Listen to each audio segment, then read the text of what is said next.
50 million of our population lives in extreme poverty of 12,000 pesos per month. Hapag, halina at magtanim ng punong kahoy at gulay.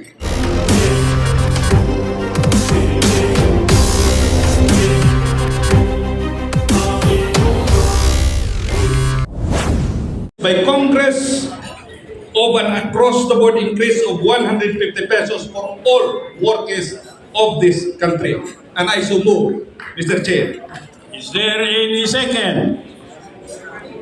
Any comment? Any objection? The chair hears none. The same is hereby approved. Thank you, Mr. Chair.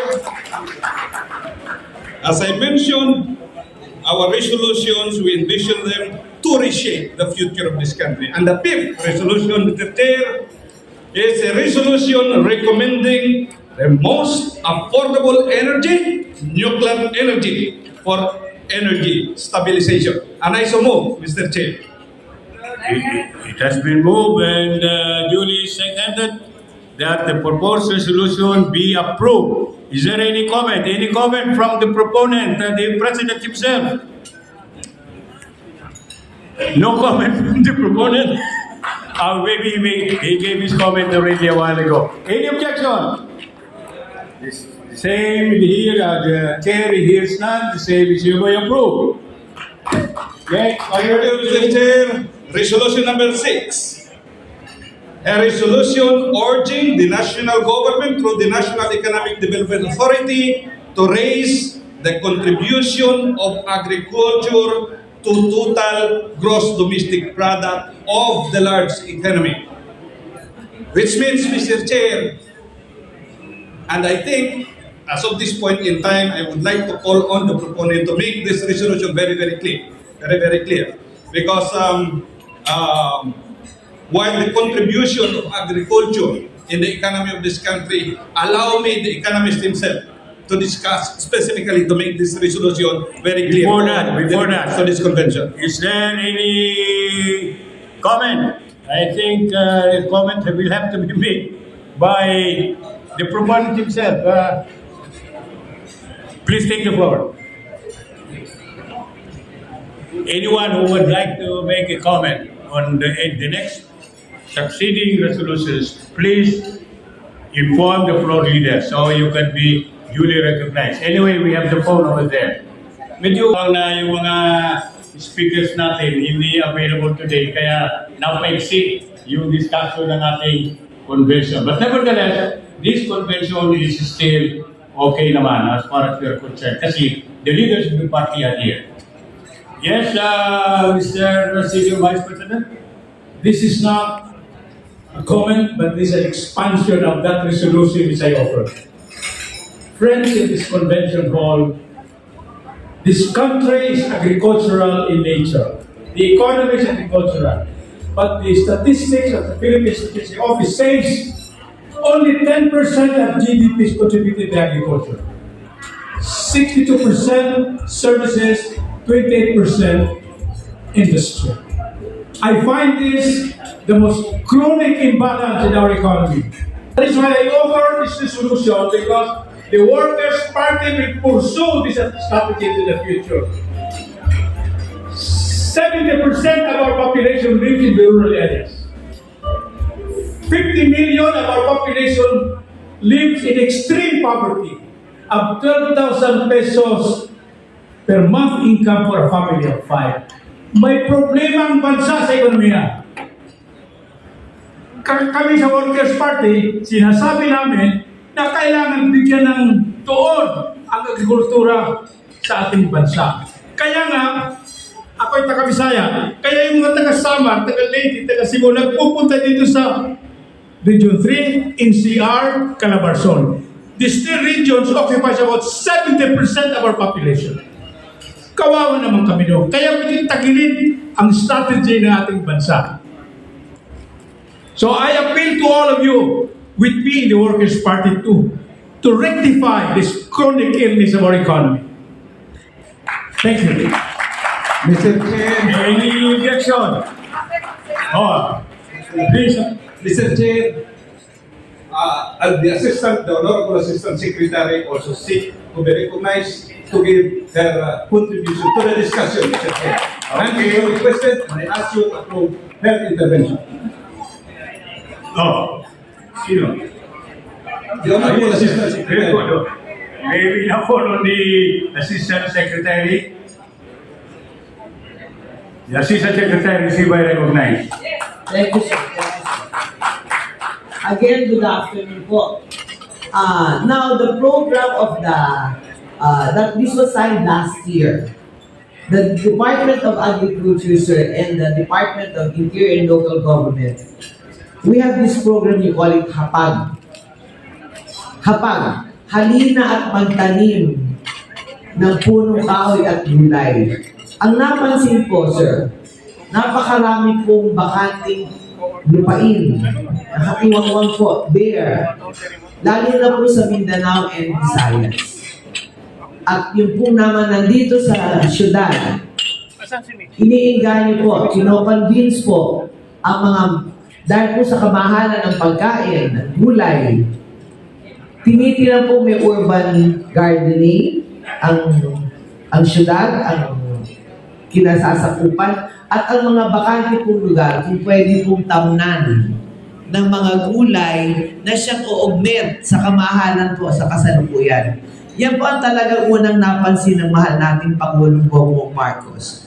Totoo po niya, nang una pong ginanap noong 2022, noong pong first birthday niya, nagtanim po kaagad sa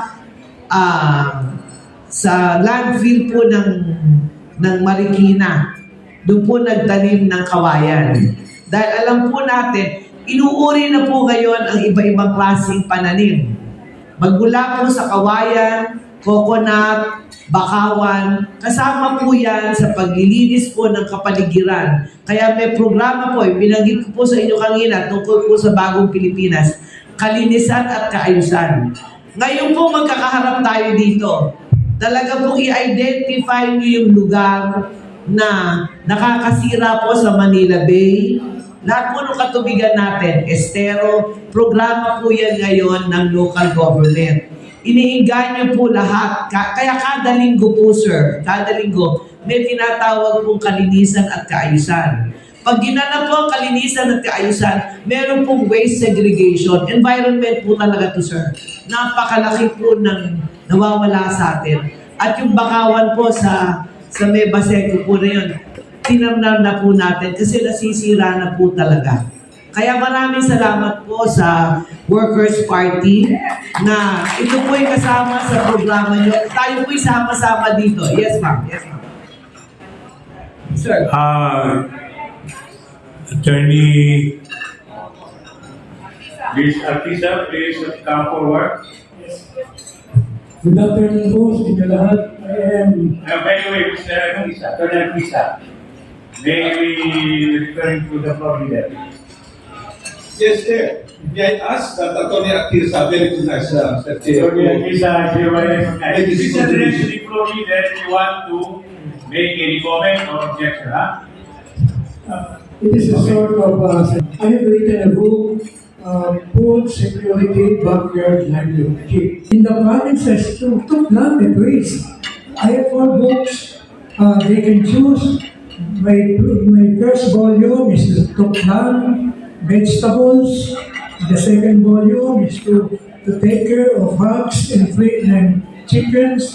The third volume is to plant fish.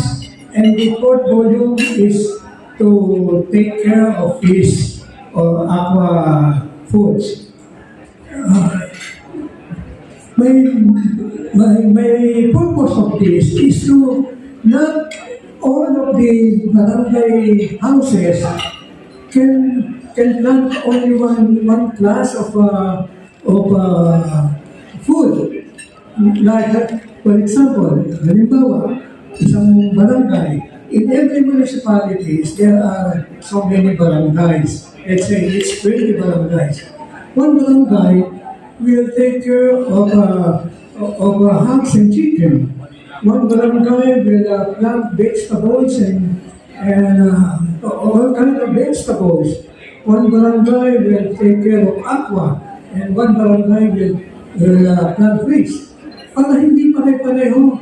Dahil kasi, yung kailangan dito, mayroong in charge. So that in every barangay, they will not the same. They will not take care of the same. Kasi, as we can see, nasasayang na rin ating mga product pagka maraming harvest, pare-pareho ng harvest. Kaya yung aking book, Food Security Backyard Livelihood Movement. Kaya ito po yung makakaiba ng Okay, thank you. Sige po, Mr. salamat. Speaker. Meron po ba na isa? Okay, Director. Please take the microphone. Good afternoon, everybody. I would like to recognize and acknowledge yung kanilang sinabi ni Executive Vice President about industrialization. Okay. Yes, we are an agricultural country. I am with Landbank right now. I represent the Agrarian Reform Beneficiaries, the Board of Directors. And we see to it, may yung agrikultura natin ay maging, ang tawag dito, masigla. Because we have so much and lots of projects and programs, loan portfolio for the agricultural sectors. But the problem is, problema po natin sa ating agrikultura, lagi na lamang tayong user at lagi na lamang tayong producer. Hindi tayo pupunta sa tinatawag natin manufacturing at processing. At yun po yung gusto ko sanang gawin at ikampanya. And I hope this political party will support this endeavor. Okay? And if you are ever, you'll be able to sit in the legislative. I hope we can pursue this intention. Dahil, lagi na lamang tayong workers. We never na naging manufacturers tayo. May pumupunta sa land bank, nangungutang, okay? Anong inuutang sa amin? Para kunin yung buko, dalhin sa ibang bansa yung sabaw, and then i-process nila doon sa China. Pagbalik dito, bibili natin nasa Tetra Pak. Can we not do that here? Hindi ko pwede gawin tayo na gumawa niyan. We have everything we have in the Philippines. No? So, actually, hindi lang ang agrikultura, marami tayong mineral resources. But before the mineral resources, pwede ba yung ating agricultural economy pasiglahin natin? Yun po yung ating dapat gawin ngayon because sabi nga natin, yung magsasaka, hindi, tagal na po yung kampanya natin na tinatawag natin backyard gardening, magtanim, mag-plant ng trees. Ever since time ng President Marcos, the senior one, yan na po yung kampanya niya eh. And I think he's on the right track. But we never did follow that one. Okay? So, itong grupong ito, I hope we will all be behind this. And we will advocate this. Thank you very much. Maraming salamat, Binibining Speaker. Your voice has been heard, and I'm sure it is well taken, especially by our President.